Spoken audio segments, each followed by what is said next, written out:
The colony ship moved slowly through the dark space between stars. Inside, 300 families slept in cold chambers, dreaming of their new home on a distant planet. The ship had traveled for 6 years, and it had 6 more years to go. Then everything changed. Captain Hannah Choi woke up when the alarm started screaming. Red lights flashed in her sleeping cabin. She jumped from her bed and ran to the bridge, her heart beating fast. The night crew looked scared. "What happened?" she asked. "Ships, Captain," said the young officer at the scanner station. "Big ones. 20 of them all around us." Hannah looked at the main screen. The alien ships were huge, each one 10 times bigger than her colony vessel. They had strange shapes, like giant crystals floating in space. Blue lights glowed along their hulls. A message came through on all channels. A face appeared on the screen. It was not human. The creature had 4 eyes arranged in a square pattern on its face. Its skin looked like purple metal. When it spoke, a computer translated the words into Korean. "Attention, primitive vessel. You have entered the territory of the Volan Imperium. By imperial law, all new species must be evaluated. You will follow our ships to the capital world of Vior Prime. There, the Council will decide if your kind deserves to exist in our galaxy." Hannah felt cold fear in her stomach. "And if we refuse?" The alien's 4 eyes blinked one by one. "Then you will be destroyed. We have eliminated 43 species who refused evaluation. You have one of your Earth hours to decide." The screen went black. Hannah immediately sent an emergency message to Earth. It would take the signal 3 days to reach home, and 3 more days to get a reply. But the aliens wanted an answer in 1 hour. She looked at her crew. They all looked at her, waiting. "Send acceptance," she said quietly. "Tell them we agree." 6 days later, far away on Earth, Admiral Taekyung sat in the underground war room beneath. He had just watched the message from Captain Hannah 3 times. Around the long table sat the military leaders from every nation on Earth. They all looked angry. "They think we are insects," said General Park. "They think they can crush us whenever they want." "They scanned our colony ship," said Admiral Tae. "And they think that represents our technology. They have no idea what we really have." He pressed a button, and a hologram appeared above the table. It showed a map of human space. Hundreds of red dots marked secret military bases, hidden shipyards, and weapons platforms that had been built in the shadows for 50 years. After the first alien contact 20 years ago, Earth governments had made a secret agreement. They would send out colony ships that looked simple and peaceful. But at the same time, they would build the most powerful war fleet in human history, hidden where no one could find it. "How many ships can we move?" asked the President of Korea. 2,000 warships, said Admiral Tae. "All with weapons the Vorlons have never seen. Our plasma cannons can cut through their shields. Our quantum computers can think faster than their battle networks. Our ships are smaller, but faster and deadlier. But can we win against an empire that controls 10,000 star systems?" asked the American General. Admiral Tae stood up. "They asked us to come for judgment. We will go, but we will not go as prisoners begging for mercy. We will go as Earth's children, strong and ready. If they want to judge us, they will learn that humanity does not bow to bullies." The room was silent for a moment. Then, one by one, every person at the table stood up. "When do we leave?" asked General Park. "The fleet assembles in 3 days," said Admiral Tae. "We jump to VOR Prime in 7 days. Captain Hannah and her colony ship will arrive there in 10 days. We will be waiting for them." He looked at the hologram again. Each red dot represented thousands of soldiers, pilots, engineers, and crew members who had trained in secret. Each ship had been tested in the dark spaces between planets where no one could see. "Send the orders," he said. "Full mobilization. Every ship, every weapon, every soldier." The Vorlon Imperium called us to their capital. Let us show them what humanity really is. As the meeting ended and the leaders left to prepare their forces, Admiral Tay stood alone in the war room.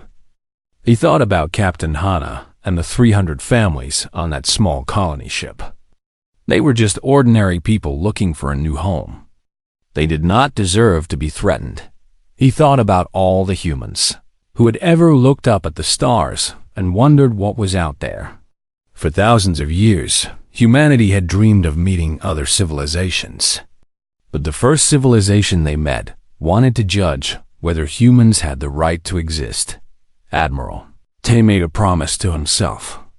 The Vorlons would learn that humanity was not weak. They would learn that threatening Earth was the biggest mistake they ever made. And most importantly, they would learn that when humans were pushed, they did not break. They'd push back harder. The war room lights dimmed as he walked out. In 3 days, the largest fleet in human history would begin to move. And the galaxy would never be the same again. The shadow of Jupiter stretched across space like a dark blanket. Hidden in that darkness, 2,000 human warships waited in perfect silence. No lights showed on their hulls. No radio signals escaped their systems. They floated like ghosts in the cold void. Commander Wu Sang stood on the bridge of the flagship, indomitable. Through the window, he could see nothing but darkness and stars. But his screen showed him the truth. All around Jupiter's shadow, the entire human fleet waited in formation. Each ship was exactly where it needed to be. "Final status report," he said, calmly. Officers called out from their stations. Weapons charged and ready. Navigation computers synchronized. Shield generators at full power. Quantum communication network active. Wu Sang nodded. Everything was perfect. It had to be. In 6 hours, this fleet would jump across 300 light years to the capital system of an empire that had ruled the galaxy for 5,000 years. If anything went wrong, humanity might face extinction. Deep in the ship's engineering section, Nari Bay worked on the final adjustments to the plasma lance cannons. These weapons were her design, born from 15 years of research in secret laboratories. She wiped sweat from her forehead and checked the power readings one more time. "How does it look?" asked her assistant. "Perfect," Nari said. "Each lance can fire a beam of contained plasma at 98% light speed. Vorlon shields are designed to stop solid projectiles and basic energy weapons. They have never seen anything like this." She thought about the test firing they had done last month, far out beyond Pluto, where no one could detect it. The plasma lance had cut through a target asteroid like a knife through water. The asteroid had been the same size as a Vorlon battlecruiser. "Will it really work against their ships?" asked her assistant nervously. Nari smiled. "Their shields might as well be made of paper." On another deck, Tactical Officer Ari Han ran the final battle simulations. Holographic ships moved across a three-dimensional display, playing out dozens of possible scenarios. She had spent 3 years studying every scrap of information about Vorlon military tactics. The Vorlons fought in a traditional way. They formed their ships into rigid formations. Their admirals gave orders from the rear. Their captains followed strict battle plans that never changed. They had won 10,000 battles using these methods, crushing every enemy they faced, but they had never fought humans. Our simulations showed how human ships could break those formations. Human commanders made their own decisions in battle. Human tactics changed and adapted every second. And human technology could do things the Vorlons thought were impossible. "Admiral Tay wants to see the results," said an officer. Ari transferred her simulations to the main briefing room. When Admiral Tay arrived, she showed him everything. In 90% of her simulations, humanity won. In the other 10%, the battle was too close to predict. "What is our biggest advantage?" asked Admiral Tay. "They think we are weak," Ari answered. "They scanned our colony ships and decided we are primitives. They have no idea about our real capabilities. By the time they understand the truth, the battle will be over." Admiral Tay studied the simulations carefully.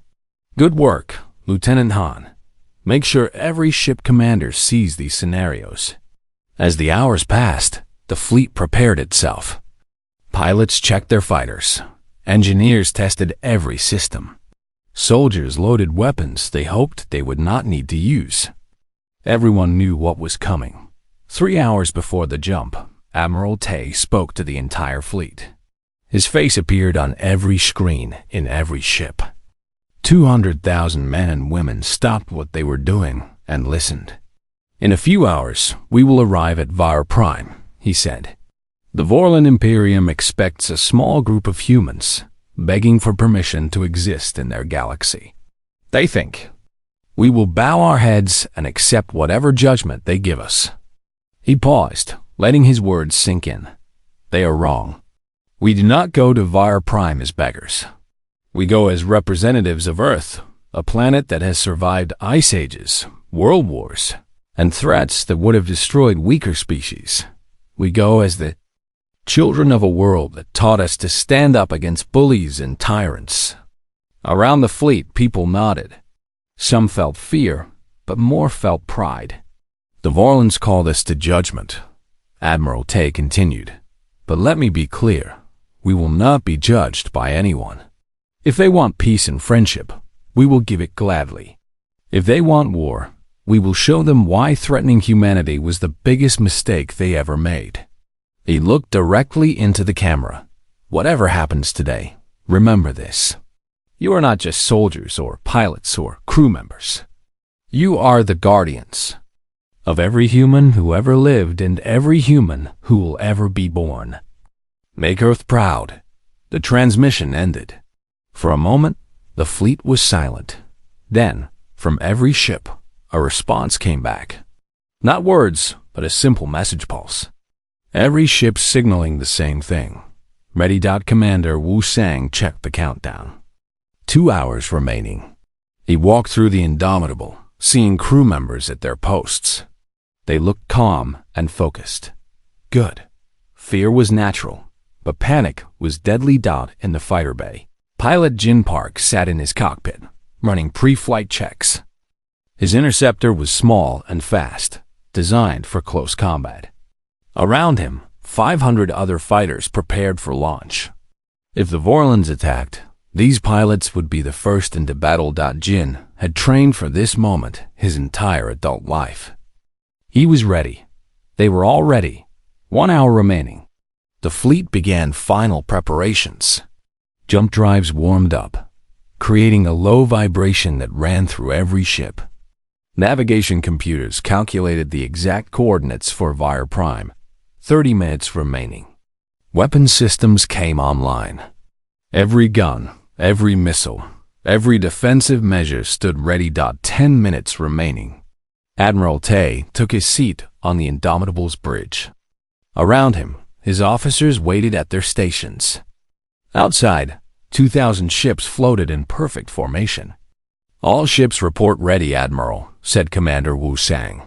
"Then let us go meet our destiny," said Admiral Tay. "All ships, jump on my mark. 3, 2, 1. Mark." Space twisted and folded. Reality bent in ways that should not be possible.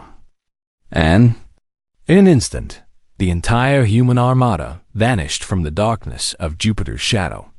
When they reappeared, they would be at Var Prime, the heart of the Vorlon Imperium. The galaxy was about to change forever. The council chamber of the Vorlon Imperium floated in orbit above Vale Prime, the Empire's capital world. The massive station was beautiful, covered in silver metal and glowing with blue lights. Inside its grand hall, the council members sat on elevated thrones, looking down at the empty floor below. Emperor Zevrok sat highest of all. His four eyes scanned the chamber with satisfaction. In a few minutes, the primitive humans would arrive to be judged. It was always the same with new species. They came in their simple ships, saw the power of the Imperium, and begged to be accepted. Some were useful and became servants. Others were eliminated. "The human vessel should arrive soon," said Counselor Vex. "Our scouts report they are bringing only one small ship. They understand their place." The other council members made sounds of approval. Around the station, 300 Vorlon warships waited in defensive formation. Not because they expected trouble. The formation was just for show, to impress the humans with Vorlon might. "I have reviewed their technology," said Military Advisor Kron. "Their ships use basic chemical propulsion. Their weapons are primitive projectile launchers. They pose no threat whatsoever." Emperor Zevrok nodded. "Still, we must follow proper procedure. The humans will present themselves. We will evaluate their species. Then we will assign them to a servant tier, and every alarm in the station started screaming at once. The holographic display in the center of the chamber exploded with red warnings. Counselors jumped from their thrones, shouting in confusion. Emperor Zevrok's four eyes went wide with shock. "What is happening?" he roared. The military officer at the scanner station looked like he might faint. "Your Majesty, ships. Thousands of ships. They just appeared all around us." "Impossible." "How many ships?" 2,000, Your Majesty. All of them are warships. All of them are human." The main display changed, showing the space around Var Prime. Emperor Zevrok felt his blood turn cold. The humans had not sent one small ship. They had sent an entire fleet. And not just any fleet. These ships were positioned in a perfect sphere around the council station, their weapons pointed inward. It was a formation that screamed one message: "We have you surrounded." On the bridge of the Indomitable, Admiral Tay watched the Vorlon station sit helpless inside his formation. Exactly as planned. The Vorlons had expected sheep. They had gotten wolves. "Open a communication channel," he said. "All frequencies." "I want everyone to hear this." Captain Hannah Choi stood beside him. She was the diplomatic officer, and this was her moment.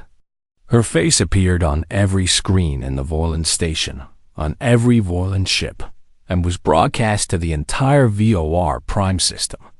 "People of the Vorlon Imperium," she said calmly. "I am Captain Hannah Choi of Earth. 10 days ago, you summoned us for judgment. You threatened to destroy us if we did not comply. You treated us like insects beneath your notice." In the council chamber, Emperor Zevrok watched the human speak. Her voice was steady and strong. There was no fear in her eyes. "We have come to VOR Prime, as you demanded," Hannah continued. "But not for judgment. Humanity does not accept judgment from those who threaten extinction. We come instead to deliver a message. Earth and all human colonies are sovereign territory. We will join the galactic community as equals, or we will not join at all." Counselor Vex jumped up. "This is outrageous. How dare a primitive species?" "Let her speak," said Emperor Zevrok quietly. Something in the human's eyes frightened him. He had seen many species beg for mercy.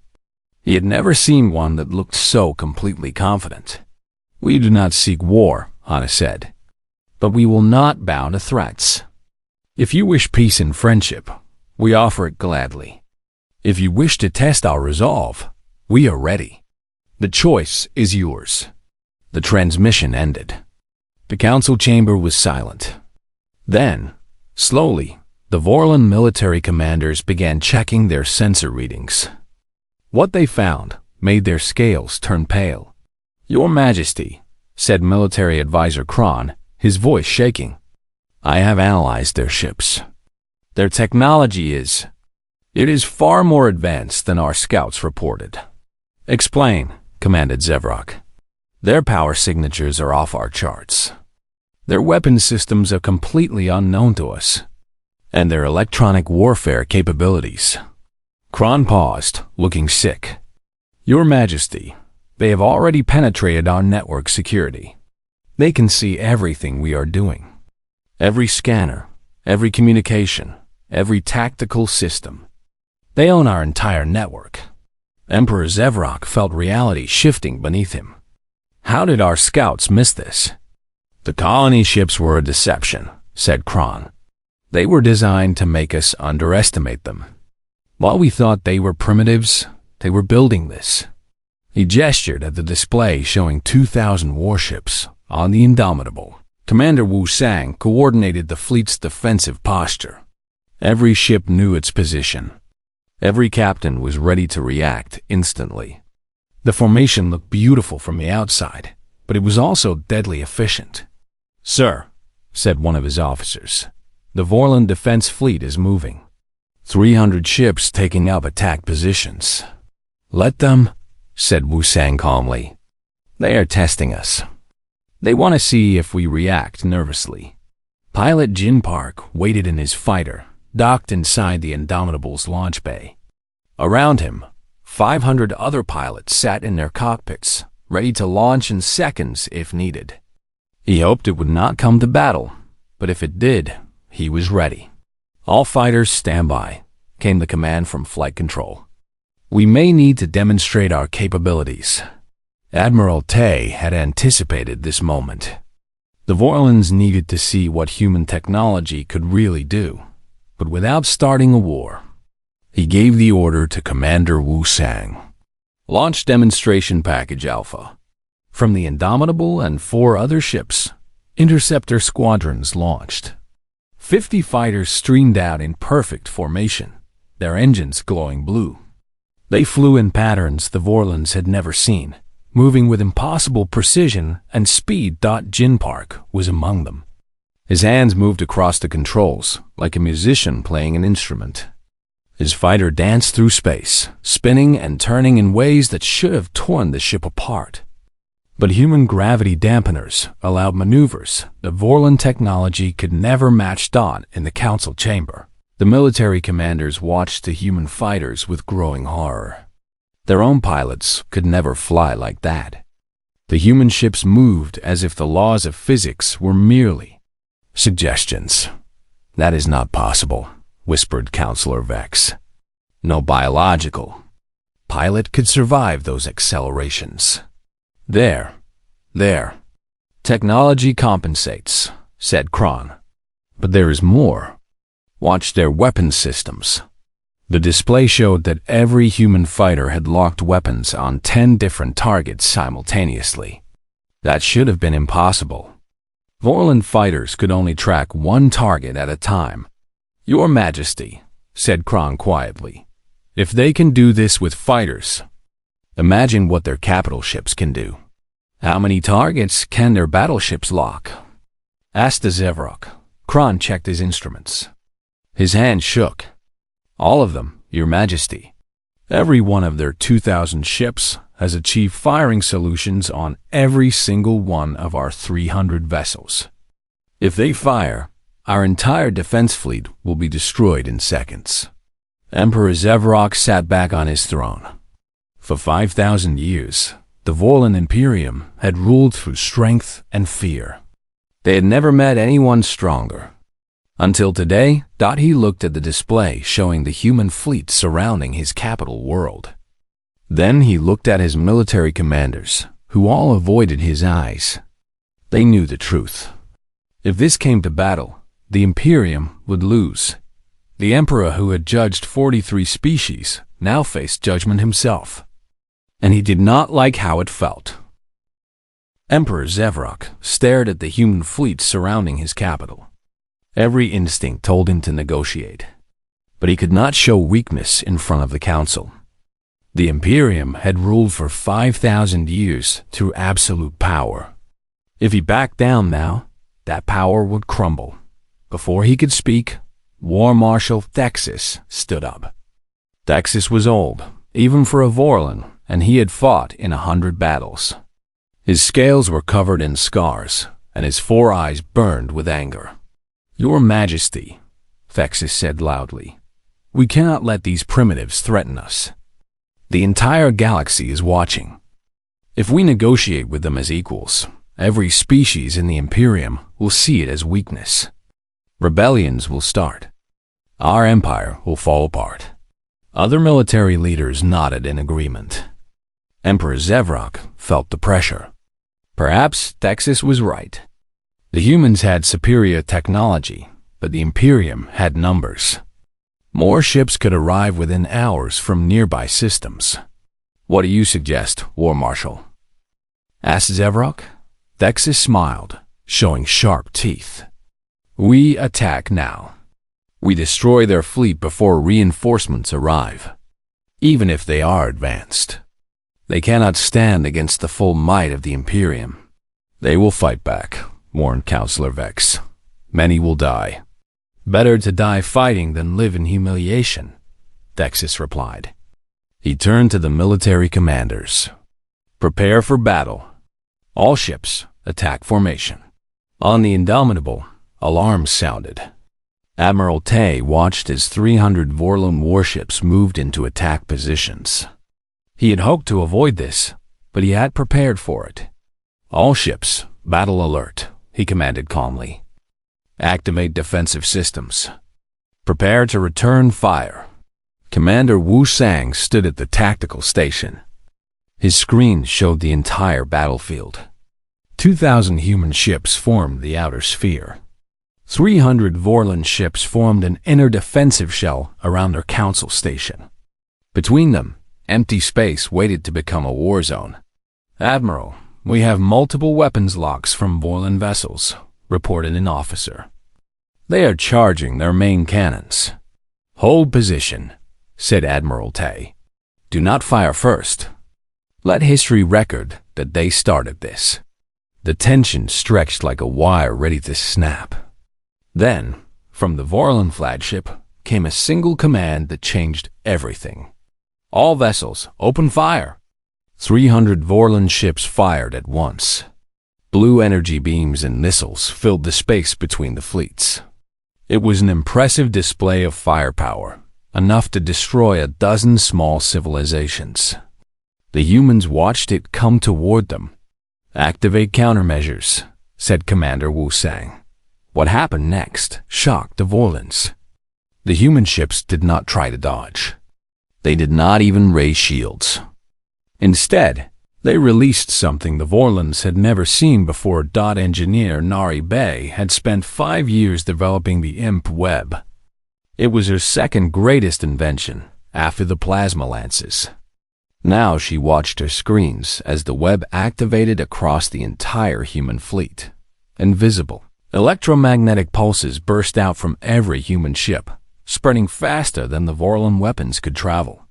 The pulses overlapped and connected, forming a massive web of energy that filled the entire battle space. When the Vorlon weapons entered the web, they simply stopped working. Missiles fell dead in space. Energy beams dispersed harmlessly. The shields on Vorlon ships flickered and died in the council chamber. Emperor Zevrok watched his fleet's attack vanish like smoke. "What happened? Why did our weapons fail?" "Unknown energy field, Your Majesty," stammered a technician. "It has disabled all our weapons systems. Our shields are down. Our targeting computers are offline." War Marshal Thexis grabbed the technician. "Fix it. Restore our systems." "We cannot, Marshal. The field is too powerful. As long as it is active, our ships are helpless." Admiral Tay stood on the Indomitable's bridge. He felt no joy at what was about to happen. War was always ugly, even when you won. But the Vorlons had made their choice. "Specialist Solakim," he said quietly, "activate weapons." Solakim sat at the weapons control station. She had joined the military to protect Earth, not to kill. But sometimes protection required terrible choices. She entered the firing codes. "All ships, weapons free," said Admiral Tay. Plasma lances full power. Target their weapons and engines only. Disable, do not destroy. 2,000 human ships fired together. The plasma lances shot beams of contained energy moving at 98% of light speed. They were so fast that the Vorlons barely saw them coming. Engineer Nari-based design worked perfectly. The plasma cut through Vorlon hull armor like it was paper. The beams struck with surgical precision, hitting exactly what they were aimed at. Weapons turrets exploded. Engine sections went dark. But the crew compartments remained untouched. In 17 minutes, it was over. 300 Vorlon battlecruisers floated helpless in space, crippled but intact. Not a single one had been destroyed. Not a single crew member had been killed. The humans had shown their power and their mercy at the same time. War. Marshal Thexis stared at the display, unable to believe what he was seeing. His entire fleet, the pride of the Imperium, defeated in less time than it took to eat a meal. And the humans had done it without killing anyone. Impossible, he whispered. This is impossible. Emperor Zevrak sat frozen on his throne. Around him, the council members looked terrified. Their empire, which had crushed 43 civilizations, had just been defeated by a species they thought was primitive. A message came through from the human flagship. Captain Hannah Choi appeared on the screen again. She looked sad but determined. Emperor Zevrak, she said, we did not want this battle. We offered peace and equality. You chose war instead. Now you see the result. Your fleet is disabled, but alive. We could have destroyed every ship. We chose mercy. She paused, letting her words sink in. This is the difference between humanity and the Imperium. We do not destroy those who are helpless. We do not judge species as worthy or unworthy of existence. We believe in freedom and dignity for all beings. The council chamber was silent. Every Vorlon listened to the human speak. We will now withdraw to a safe distance, Hana continued. When your ships are repaired, we will meet again for negotiations. This time, as equals. This is our only offer. Accept it, or Earth will close its borders to the Imperium forever. You will never enter human space. Any Vorlon ship that comes near our territory will be turned away. The transmission ended. Emperor Zevrak sat motionless for a long moment. Then he stood up and looked at War Marshal Thexis. Marshal, he said coldly, you promised me victory. You said they could not stand against us. You were wrong. Thexis had nothing to say. His certainty had crumbled to dust. Zevrak turned to his council. We have been humbled today. We learned that technology we thought was impossible exists. We learned that mercy can be more powerful than destruction. And we learned that we are not the strongest power in this galaxy. He looked at the display showing the human fleet. They were moving away now, giving the Vorlon space to recover. It was a gesture of respect, something the Imperium rarely showed to anyone. Send a message to the humans, said Emperor Zevrak. Tell them we accept their terms. Tell them we wish to negotiate. Councilor Vex stepped forward. Your Majesty, the other civilizations will see this as weakness. Zevrak laughed bitterly. They will see the truth. The Imperium is not invincible. Today, humanity taught us that lesson. Better to learn it from teachers who show mercy than from conquerors who show none. On the Indomitable, Admiral Tay received the Emperor's message. He allowed himself a small smile. Humanity had gambled everything on this moment. The gamble had paid off. Stand down from battle alert, he ordered. Maintain defensive positions. And send a message to Earth. Tell them we won. Tell them we are coming home with peace. Around him, the bridge crew cheered. They had faced the greatest empire in the galaxy and shown them a better way. Not through conquest, but through strength tempered with mercy. Not through domination, but through the simple demand for equality and respect. The Battle of Vile Prime was over, and the galaxy would never forget it. 3 days after the battle, Emperor Zevrak stood in a different room. Not the Grand Council chamber, but a simple meeting hall on the planet's surface. He had chosen this place deliberately. No thrones, no elevated platforms. Just a round table where everyone sat at the same level. Admiral Tay and Captain Hana entered the room with a small delegation. They wore dress uniforms, not battle armor. Zevrak appreciated the gesture. Both sides were showing that they wanted peace, not more war. "Thank you for meeting with us, Emperor," said Hana as she sat down. Zevrak studied the humans carefully. They did not look arrogant despite their victory. They looked tired, like people who had done a difficult job and wanted it to be finished. "Captain Hana, Admiral Tay," Zevrak began, "I must start with an apology. The Imperium has ruled through fear and judgment for too long. We treated you as primitives without truly understanding what you were. We threatened you with extinction. For this, I am sorry." The words felt strange in his mouth. Vorlon emperors did not apologize. But these were strange times. Admiral Tay nodded slowly. "We accept your apology. We understand that changing old ways is difficult. What matters now is building a better future." For the next 6 hours they talked. Captain Hana led the human delegation with skill and patience. She did not demand revenge or tribute. Instead, she focused on practical solutions that both sides could accept. The result was the VOR Prime Accords, a treaty that changed the galaxy. The Imperium agreed to recognize Earth and all human colonies as sovereign territory. Humans would have equal status with all Vorlon citizens. The Imperium would grant humanity 10 star systems in the Outer Rim for colonization, systems rich in resources that humans could use to grow. Most importantly, the Imperium agreed to change its laws. No more would new species be judged worthy or unworthy of existence. No more would civilizations be threatened with extinction. The age of the Imperium's absolute rule was over. In exchange, humanity agreed to share some of their technology with the Imperium for defensive purposes only. They would also help protect the Imperium from external threats. Earth and VO Prime would become allies, not enemies. When the treaty was signed, news spread across the galaxy faster than light. Every species in the Imperium heard what had happened. A newcomer species had faced the Empire's might and won. They had forced the Emperor himself to negotiate as an equal.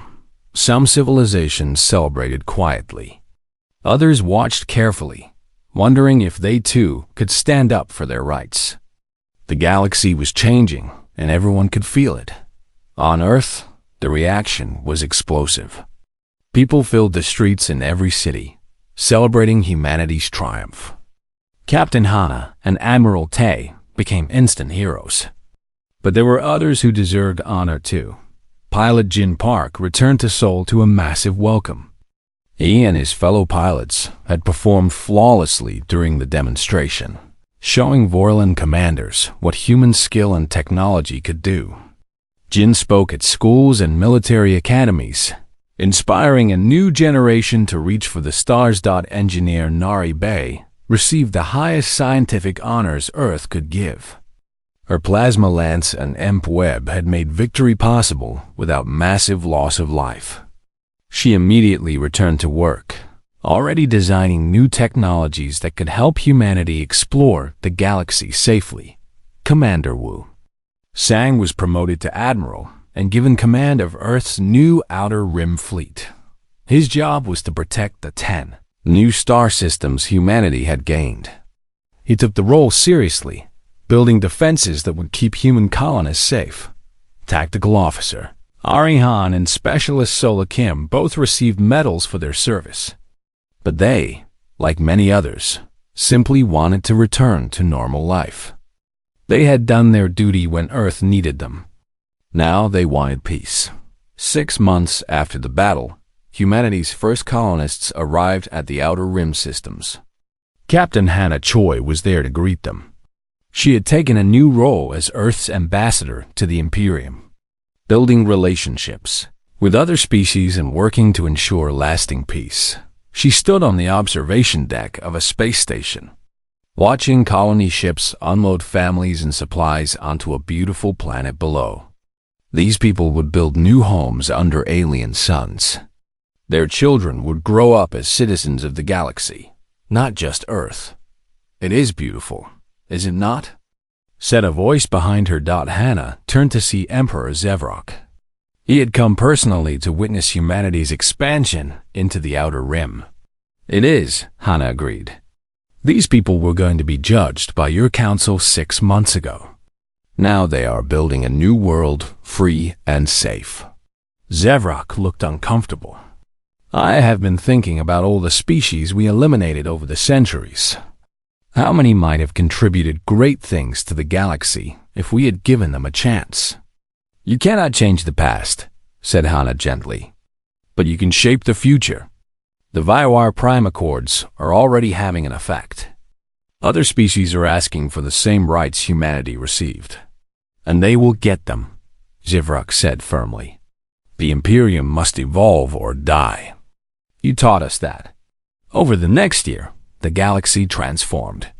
Species that had been servants for generations gained their freedom. The Imperium became a federation of equals rather than an empire of subjects. Not everyone was happy with the changes. Some Vorlon hardliners tried to resist, but they found no support from their military, which had learned at Viol Prime that the old ways led only to defeat. Admiral Tay commanded the human fleet that patrolled the Outer Rim. His ships did more than just defend human territory. They also protected smaller civilizations that the Imperium had once threatened. When a species called the Drex faced extinction from space pirates, human warships arrived to help. When a young civilization requested protection from aggressive neighbors, Earth provided it. Humanity was not building an empire. They were building something different. A network of free species who protected each other. A community based on mutual respect, not fear. 2 years after the Battle of Vi Prime, Admiral Tay stood on the bridge of the Indomitable once again. But this time, he was not going to war. He was attending a ceremony on the council station. The station looked different now.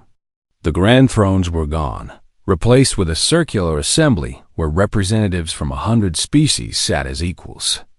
Emperor Zevrok had transformed himself from an emperor into a chairman, first among equals, but not above them. Today was special. Today, Earth was officially joining the Galactic Federation, the new name for what had once been the Vorlon Imperium. Captain Hannah spoke on behalf of humanity. 2 years ago, we came to this station expecting judgment. We were told to prove we deserved to exist. We refused. We showed you that all species deserve freedom and dignity, not because someone grants it to them, but because it is their natural right. The assembly listened in respectful silence. Today, we join this federation not as servants or subjects, but as partners and friends. We bring our technology, our courage, and our hope for a better galaxy. We ask only that every species here, no matter how small or weak, receive the same respect that we demanded for ourselves. The vote was unanimous. Earth became a full member of the Galactic Federation. That night, Admiral Tay stood alone in his quarters, looking at the stars through his window. He thought about the journey that had brought humanity to this point. The fear when the Vorlons first threatened them. The determination to stand strong. The battle that could have destroyed everything. And finally, the peace they had built together. He thought about all the humans throughout history who had looked up at these same stars and wondered what was out there. Now humanity knew. Out there was a galaxy full of life, some friendly and some hostile. Out there were wonders beyond imagination and dangers beyond measure. But humanity had proven they belonged among the stars. They had shown that strength without mercy was tyranny, but mercy without strength was weakness. They had found a balance. Admiral Tay smiled. Tomorrow he would return to his fleet. There was always work to do, always someone who needed protection, always new frontiers to explore. But tonight, he could rest knowing that he had helped build a better future. Humanity had been summoned to judgment. Instead, they had delivered justice. Not the justice of revenge or conquest, but the justice of equality and freedom for all beings. The galaxy would never be the same. And that, Admiral Tay thought, was exactly as it should be. Far away on Earth, children played in parks and looked up at the night sky. Some of them would grow up to be pilots, engineers, diplomats, or explorers. They would travel to distant worlds and meet alien species. They would build on the foundation that Admiral Tay, Captain Hana, and so many others had created. The future was bright. The future was limitless. The future belonged to all species who had the courage to reach for it. And humanity, once threatened with extinction, now stood as guardians of that future. Not rulers or conquerors, just protectors, making sure that no species would ever again face the judgment that humanity had refused to accept. The stars shone down on a galaxy at peace. And somewhere among those stars, human ships patrolled the darkness, watching over the weak and standing against the cruel. It was a duty humanity had chosen freely. It was a duty they would honor forever.